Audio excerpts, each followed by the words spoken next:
पूज्य बाबूजी महाराज को कोटि कोटि प्रणाम। बाबूजी कहते हैं, आज मैं अपनी पद्धति सहज मार्ग की कुछ महत्वपूर्ण विशेषताओं को आपके सम्मुख रख रहा हूँ। ये पद्धति बहुत सीधी और सरल है, जिसे आसानी से अपने दैनिक जीवन के कार्यक्रम में शामिल किया जा सकता है। कठोर तपस्या, अतिसंयम और शारीरिक उत्पीड़न की विधियों से इसका कोई संबंध नहीं है, जिनका प्रयोग मन और इंद्रियों का दम घोटने के लिए किया जाता है। हमारी यह पद्धति इतनी सीधी सादी है कि कभी कभी इसी वजह से यह लोगों की समझ में नहीं आती। लोगों के मन में ये धारणा घर कर गई है कि आत्म अनुभव बहुत ही कठिन है और इसके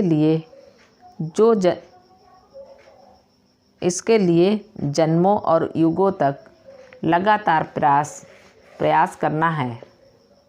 ये उन लोगों के लिए सचमुच बहुत कठिन है जो इन भ्रांत धारणाओं का बोझ लिए कार्य सिद्धि के लिए पेचीदे साधनों का सहारा लेकर चल रहे हैं। सच तो ये है कि सत्य इतना सादा है कि उसकी सादगी ही उसका पर्दा बन गई है। मैंने पहले ही कहा है कि सरल वस्तु की प्राप्ति सरल साधन से की जा सकती है। इसलिए सत्य का अनुभव प्राप्त करने के लिए यह आवश्यक है कि हम सरलतम साधन अपनाकर अपनी सफलता सुनिश्चित करें। जमीन पर पड़ी हुई सुई को अंगुलियों से उठाना तो बहुत आसान है, लेकिन यदि हम उसे क्रेन की सहायता लेकर उठाना चाहें तो ये बहुत कठिन हो जाता है। आत्मा अनुभव के संदर्भ में भी यही बात लागू होती है। चकरा देने वाली विधियां और जटिल साधन हमारा मकसद नहीं पूरा कर पाते। वे हमें खुद के द्वारा पैदा की गई जकड़नों में ही जकड़े रहते हैं। आत्मानुभव नसों और मांसपेशियों का खेल नहीं है, ना ही शारीरिक उत्पीड़न की कोई क्रिया। ये केवल अंतरात्मा का अपने असली स्वभाव में रूपांतरण है। सहज मार्ग में केवल इसी बात को ध्यान में रखा जाता है, बाकी फालतू बातों की उपेक्षा कर दी जाती है। यहाँ औपचारिक और यांत्रिक विधियाँ नहीं बताई जाती हैं।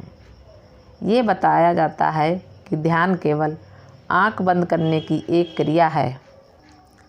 ध्यान का एक निश्चित उद्देश्य, आशय और अंत है। इसके दो पक्ष हैं, एक अभ्यास, दूसरा प्राणाहुति या यौगिक संप्रेषण तथा गुरुदेव का सहारा, जो मार्ग की जटिलताओं को हटाकर अभ्यासी की उन्नति की तेज कर देता है।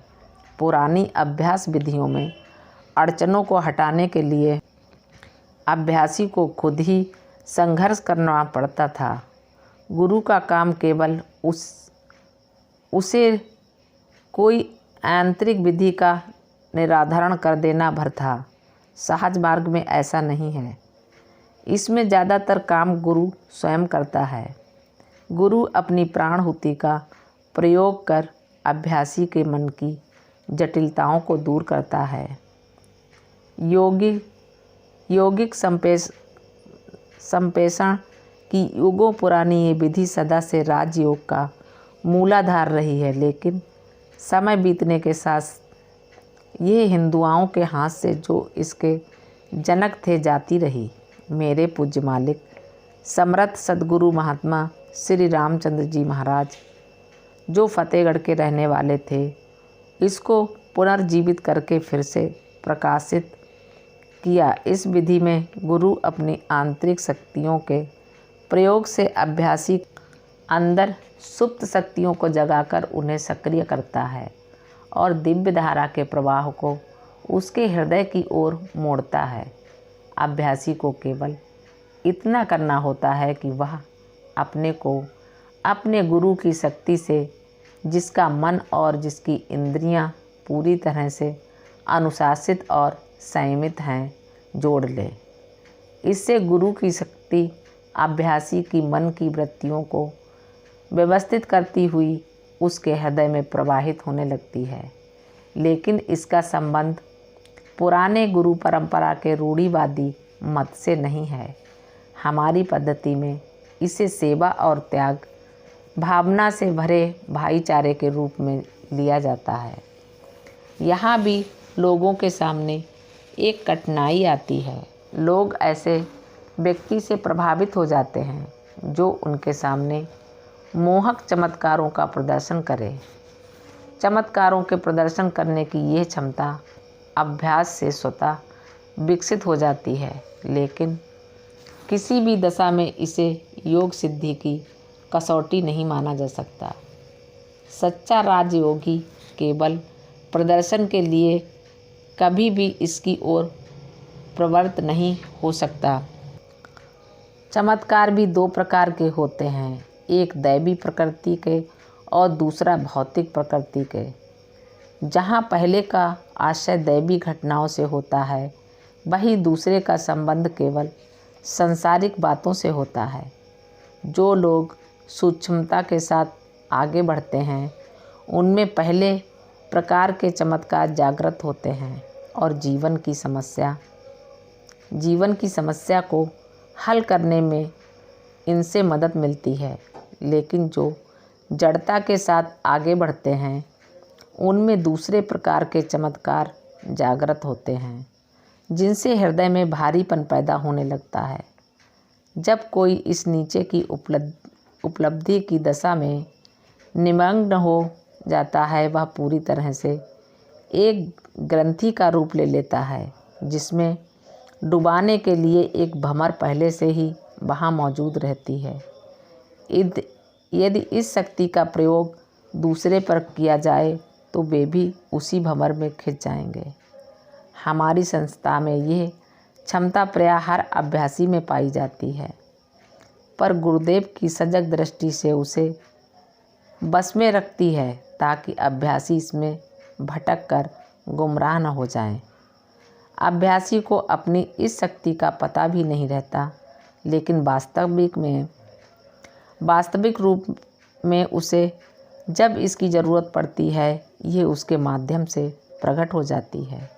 अतः ये स्पष्ट है कि आध्यात्मिक प्रगति के लिए हमें ऐसे गुरु की कोई आवश्यकता नहीं होती जो अद्भुत चमत्कारों या आसान प्राणायामों के असाधारण करतबों का प्रदर्शन करता हो। माया, जीव और ब्रह्म के दर्शन पर पंडितपूर्ण भाषण देता हो। हमें तो ऐसे गुरु की आवश्यकता होती है जो साधना की हमारी व्यवहारिक कठिनाइयों को दूर कर सके और रास्ते में अपनी आंतरिक शक्ति से मदद कर सके, हमें हमारे लक्ष्य तक पहुंचाने में मदद करे।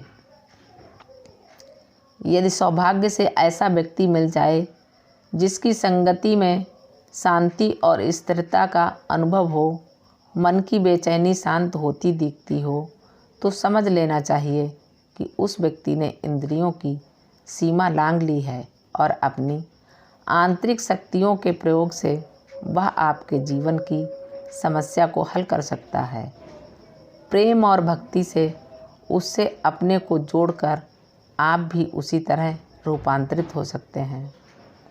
हमारे यहाँ नित्य हृदय पर ध्यान का अभ्यास किया जाता है।